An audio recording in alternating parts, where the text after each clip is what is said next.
¿Qué tal, amigas y amigos? Bienvenidos a un nuevo episodio de Aprende, Ahorra e Invierte. En esta ocasión el tema es el ABC de las criptomonedas. Es un tema que nos han pedido mucho y para ello tengo a un experto en la materia. Hatem Mabrouk como antecedente. Es licenciado en Derecho, tiene una maestría en Derecho Internacional y Comercio Internacional. Está certificado en Tecnologías de la Información y en Blockchain por parte de IBM. Actualmente vive en México. Es profesor de las materias de Blockchain y Comercio Internacional por parte del Tecnológico de Estudios Superiores de Monterrey y es un consultor en proyectos de blockchain. Bienvenido, Hatem. Gracias, Mauricio. Thank you so much for the warm welcome. Go ahead, please, and let's carry on. Yes, sure. I know you have a presentation. Please share and give us the explanation. Excellent. Today, we're going to talk about the ABCs of cryptocurrencies and blockchain. To do this, please allow me to share a simple disclaimer. Any information shared within this presentation or video is not to be considered as a financial advice. Please do your own due diligence and research. Y bueno, para la primera pregunta sería, ¿qué es una criptomoneda? A cryptocurrency is a digital asset. It is a medium of exchange digital asset. It works as same as fiat, but it's better in many ways. You see, fiat money should be a measure of value, a store of value, and a medium of exchange. To become a medium of exchange, it should be divisible, portable, difficult to counterfeit. And the normal money fulfills all of these elements, but the debatable part is the store of value element, right? Cryptocurrencies, on the other hand, they are not controlled by a bank or a government. They are digital. They are a medium of exchange. They already work as a medium of exchange. And they are a better store of value, in my opinion. So some people might find this debatable, but they are a better store of value. Why is that? Because they are anti-inflation, limited in supply, very high demand is driving the price up. And the reason is simple. It is the technology that will change the future. It is one of the, Industry 4.0 pillars that will change the future. And that's why a lot of people, they find the cryptocurrencies, including myself, a better store of value, okay? It's not perfect, but it's better store of value. The second question, la siguiente pregunta. ¿Quién inventó las criptomonedas? To answer this question, we need to study the history of blockchain. Very simple history I'm going to go through. So in 1991, two gentlemen with the names Scott Stonater and Stewart Aber, they wrote a document, a research paper, titled as How to Timestamp a Digital Document, right? That was the beginning of blockchain. And in 2009, Satoshi Nakamoto, whether he is a group of people or a person, nobody knows, he basically took the idea and created Bitcoin on top of that idea, the distributed ledger technology, which is the blockchain. Between 2011 and 12, the development of cryptocurrencies started to take place. So we did not have only Bitcoin, we had many other cryptocurrencies that are built on top of the blockchain technology. So let's do a recap. 1991, the idea was discussed. 2009, Satoshi Nakamoto created Bitcoin by using the idea, which is blockchain. 2011-12, not only Bitcoin, many other cryptocurrencies. 2012 to 13, we started to have a whole wallet full of currency transfer, and digital payments. And from 2017 to 20, we see now different blockchain implementations in different industries all over the world. Healthcare, insurance, business, education. The transformation of all fields is happening now with the help of blockchain technology. Excellent. Great. Why 2009, right? ¿Por qué? Why 2009? The financial crisis hit the United States, affected the entire world in 2008. And Satoshi Nakamoto wanted a revolution and a solution. He wanted to give people a financial system, anti-corruption, away from government, away from banks, and offering people who are homeless an access to a beautiful financial system.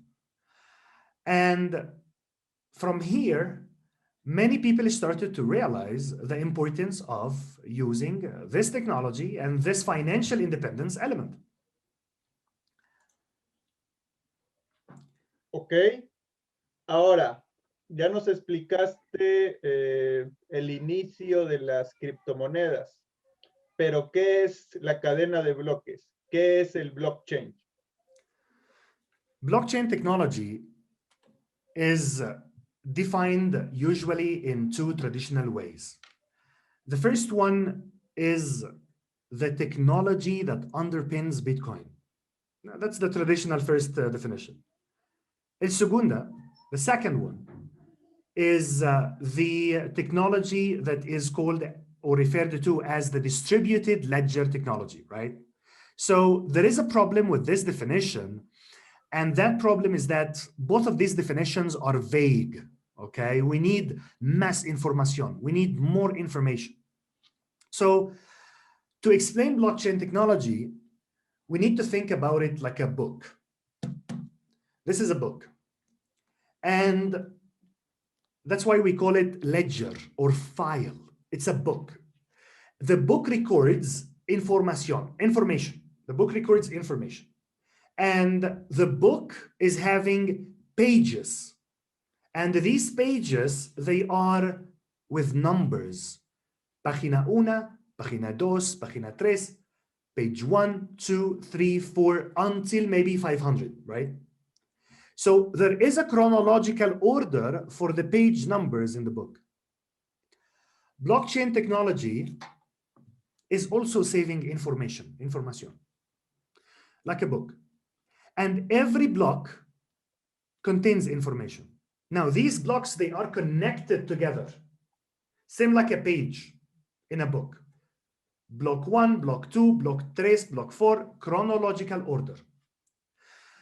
In every block, there are más o menos 500 transactions.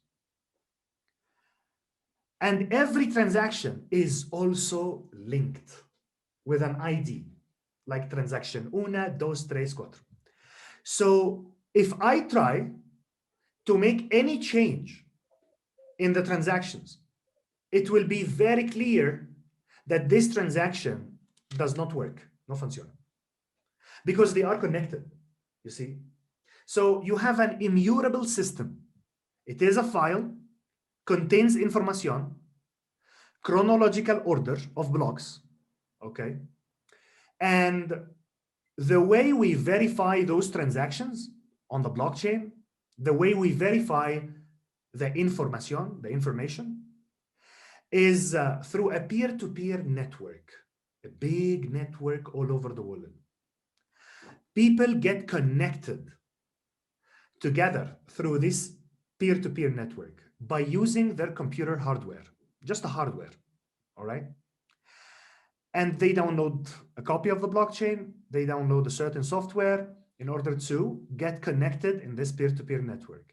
When they get connected with this ledger, they start verifying the transaction. And this process is called mining, all right? This is the mining.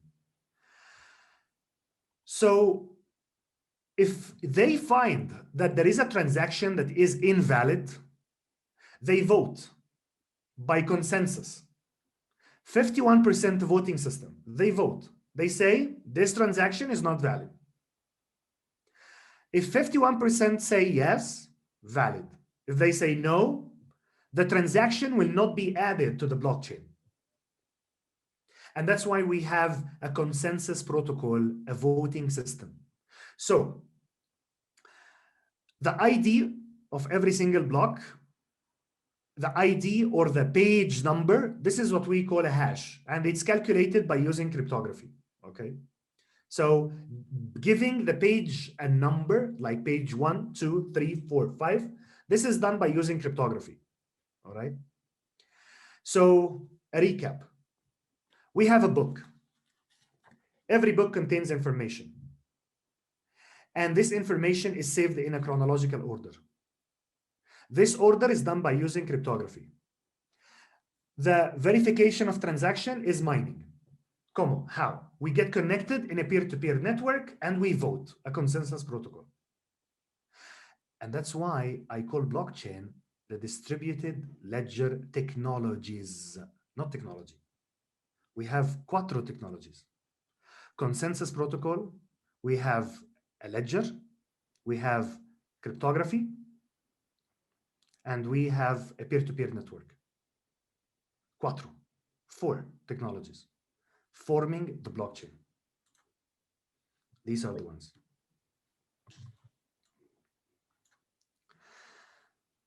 So a simple definition of, or reflection of how a single Bitcoin transaction works. ¿Cómo? Por ejemplo, this is Jane and this is Bob. Very simple. Jane wants to send 1 Bitcoin to Bob. So what happens is that Jane is going to broadcast, announce that she wants to send 1 Bitcoin to Bob. These are the miners here. These are the miners. So when the transaction is broadcasted, the miners, they need to vote 51%.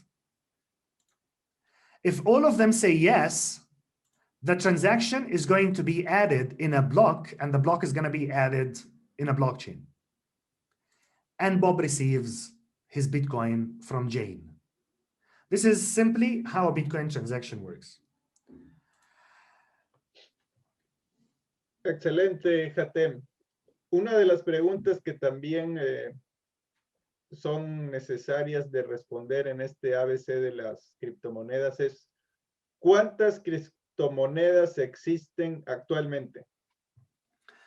Right now, we have about 8,500, more or less. It's more than 8,000, definitely. And you can easily see this from a website called CoinMarketCap.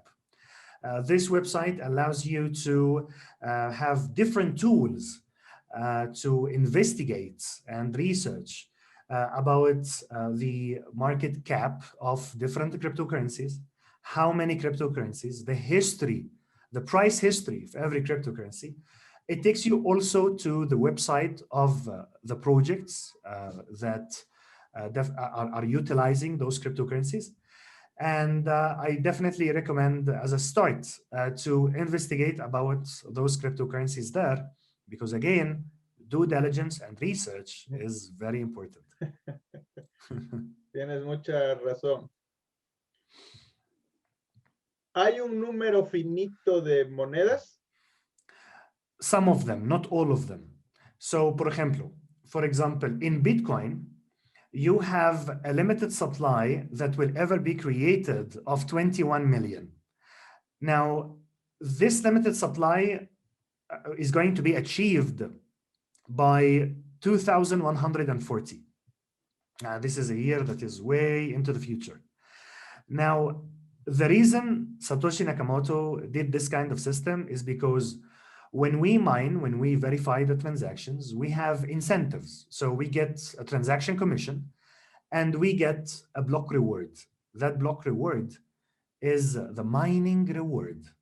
So we don't have the whole supply right now, because we need to encourage people to mine. You see, Satoshi Nakamoto is encouraging people to mine. So step by step, we are starting to reach, the 21 million supply. So by the year 2140, the mining or the block reward will be done. And of course, some people might be asking, so why should I mine by 2120 if the supply is gone, right? If the supply not gone, if the supply is reached, there is no mining reward, right? So remember, I said two things: transaction commission, and I said the mining reward, okay, the block reward. So one of them is going to be gone, but the other is going to be still there, all right? So there is a limited supply of Bitcoin, which is 21 million, anti-inflation, as you can see, driving the price so much up. On the other hand, a cryptocurrency that is like Ethereum, it doesn't have basically a limited supply. Ripple XRP basically is having a limited supply. Cardano, EOS, they have limited supply as well. But there are some other cryptocurrencies that do not have a limited supply. So some of them, yes, some of them, no. But generally speaking, it is a good basically way to start thinking outside the box and start buying your products and doing some shopping using this amazing technology. So no investment advice, but as you can see, I'm just encouraging for trying another way of transaction, not investment, but transaction. Like do it for shopping, do it for buying some things that you like, right? So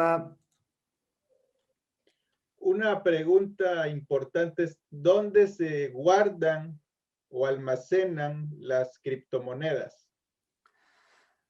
There are three important wallets that must be taken into consideration. There is a software wallet, which is, we call it sometimes the online wallet. And the online wallet is the least secure because it's online. So it is the least secure. One of these online wallets that you can try yourself, just try, it is the blockchain.com, blockchain.com wallet.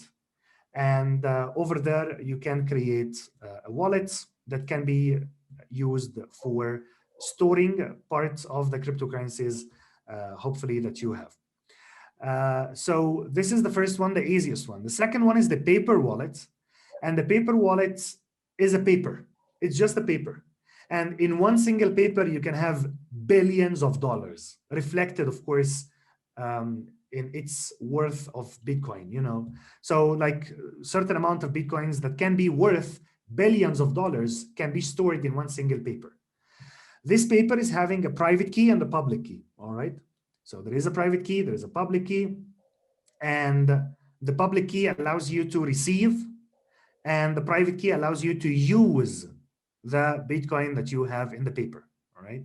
So many people, they put their money in the paper, sometimes when they travel, and sometimes they store their financial assets in paper. They leave the paper in a very secure place so that at the end of the day, nobody is having access to this. The most important one is the hardware wallet. And the hardware wallets, this is, in my opinion, again, the most secure way to store your assets, like crypto assets. And this hardware wallet, we have two major companies that are allowing you to do these kinds of savings in their hardware wallets. One of them is Ledger, and the second one is Trezor. Okay, so we have two major companies, Ledger and Trezor. Ledger looks like a USB, and Trezor as well. It's like a USB, but this USB is very unique. It's not just a USB. It is like hardware, like I said, wallet that is storing in a fantastic way your cryptocurrencies and not allowing access to any person other than yourself to do the transactions, to send, receive, and store, right?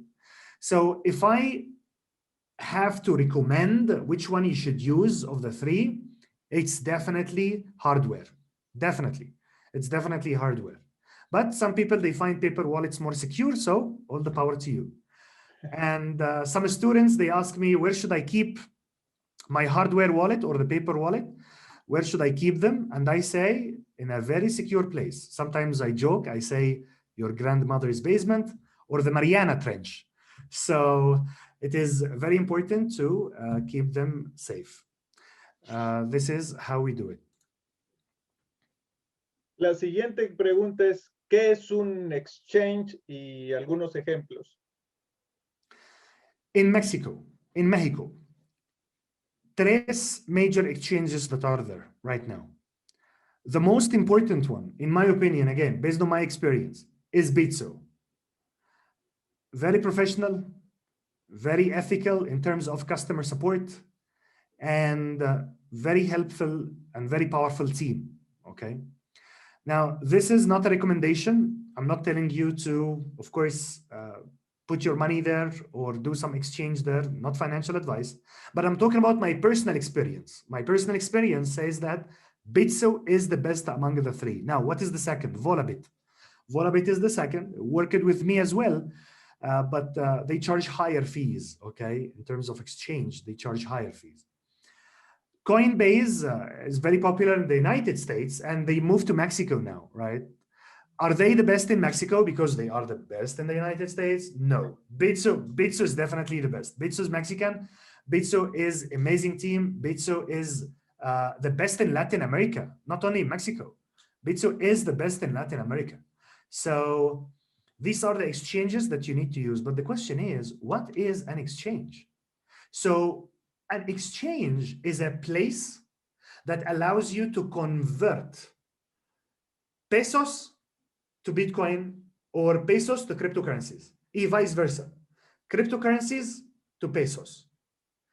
Cryptocurrencies to, for example, Bitcoin or any other cryptocurrency to pesos, and the other way around. It's like the old system. In the old system, we used to call a broker, right? Over the phone. And the broker used to say, for example, okay, what's your order? And you ask for example, a certain order that the broker gets executing, right? Right now, thank you technology, we have online exchanges. So we don't need to call a broker anymore. What we can do, creare cuenta, create an account. And after you create an account, you submit muy importante información like ID, passport, RFC, and so on. And then you start trading or you start converting pesos to Bitcoin or Bitcoin to pesos or cryptocurrencies. So can I take my money after I make some good return on investment? Can I take my money to the bank from the exchange? Absolutely. How long? In general, it takes a couple of seconds. Seconds.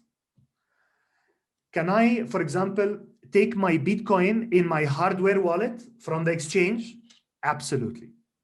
Absolutely. How long will that take? Again, it could take a couple of seconds to 1 minute, 2 minutes, a couple of minutes. All right. So what they do is that they allow you to withdraw your fiat, your Mexican peso, to your bank through SPI transactions in Mexico.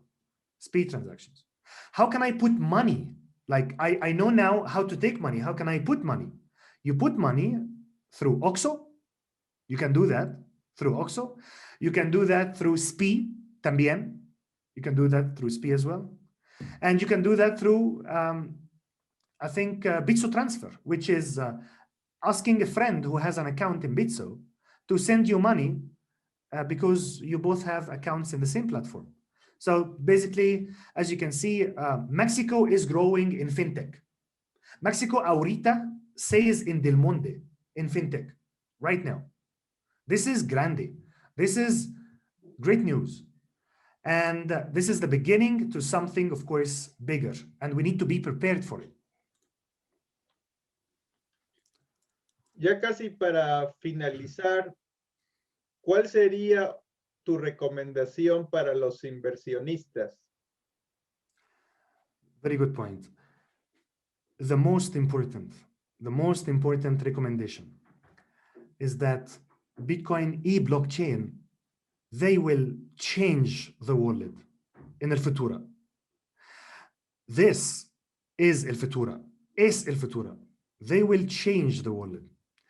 If I get into blockchain and Bitcoin because of the financial aspect only, I will lose a lot. I will lose a lot. If you get into Bitcoin, a blockchain, because of the financial aspect, you will be disappointed. Why? Number one, you might be lucky and you might sell at a high price, okay? But then you're gonna miss the big change in the future. El grande cambio, el grande cambiar in the future. The biggest change that will happen in the future, you're gonna miss it. Number two, and this is the worst case, you might get high, you might get so high, and then the price goes down, so you sell at a loss, and then the price goes high again, right? So if you are into this because of the financial element, you will not have much luck based on my own experience. But if you appreciate the technology, understand what it is, try to use it, try to apply it in your business, into business, try to engage with the community that is changing the world. And sure, invest, no problem. But you know what you're investing in. Your mind is different. It's completely different. If you are looking for a get rich quick, go a casino. It's not Bitcoin, not blockchain. The market is heavily manipulated, by the way. And never invest with what you can afford to lose. Never. There is money for family, there is saving, and there is extra money, sure, that you can invest with, sure. And that's the money that you can use in order to try the beauty of the financial aspect of blockchain and Bitcoin. It's beautiful, beautiful. But please, when you put your money, understand what you're putting your money in. There are many scams out there. There are many scams. Among the 8,000 cryptocurrencies that I discussed, maybe a lot of them are full of scams. A lot of them are scams. So how do I assess a project that I would like to invest in? Number one, read the white paper of the project. Number two, the team members of the project. Who are they? Are they putting an avatar in the website, or real picture and LinkedIn accounts and real credentials that are reflecting that these people are intellectual, right? So number two, the team. Number three, the vision of the team. Number four, the roadmap. What do you plan in the future? What kind of plans you have in the future, right? And number five, the project itself, what the project is solving. What is the problem this project is solving? If you check, then, and your mind, not heart, if your mind is telling you yes, sure.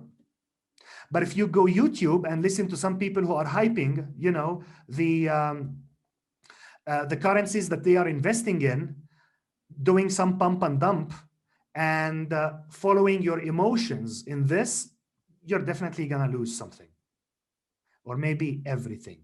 Okay, so follow your mind, do your own due diligence. Don't listen, don't just sit and watch some videos. Do your own research, do your own due diligence. It's very important. And like I said, there is a checklist. If all of them say yes, sure, you can go ahead. There is a checklist. And this is the checklist that you can use in order to invest after you understand what the technology says. So you understand what it does, you understand how it works, and now, yeah, sure. When someone invests in Tesla, they know what is Tesla. When they invest in Amazon, they know what is Amazon. When they invest in Apple, they know what is Apple. Same thing. When you invest in Bitcoin, I want you to know what is Bitcoin, and then invest. And that is the best strategy, in my opinion. No financial advice. Thank you. Grandes recomendaciones, Hatem. I thank you for sharing your time, your knowledge. Please give us your point of contacts. Absolutely. Basically, if you want to reach me out, please go to LinkedIn /Hatem Mabrouk. I have an Instagram account. There is a very small YouTube channel that I have. Just type Hatem Mabrouk over there. My email is hatem.mabrouk@tech.mx. My email, and I am on Instagram, as you can see, hatem.m.mabrouk. Please reach me out if you have some questions. Follow me, add me, try to get engaged with me if you want to learn more. I have a message to deliver, and this message is about to change the future. What is that message? It is blockchain. So, looking forward. Thank you, Hatem. Bueno, amigas y amigos, esto ha sido un episodio más de Aprende, Ahorra e Invierte. Sé que puede haber mucho más preguntas sobre este tema y lo que yo les pido es que si les ha gustado este programa, por favor lo comenten, lo compartan y le den seguimiento en las redes a Hatem y a un servidor, Mauricio de Medina, y con gusto estaremos llevando la continuación de este programa. Te agradezco nuevamente, Hatem. Hasta luego. Thank you. Gracias, Mauricio. Hasta luego.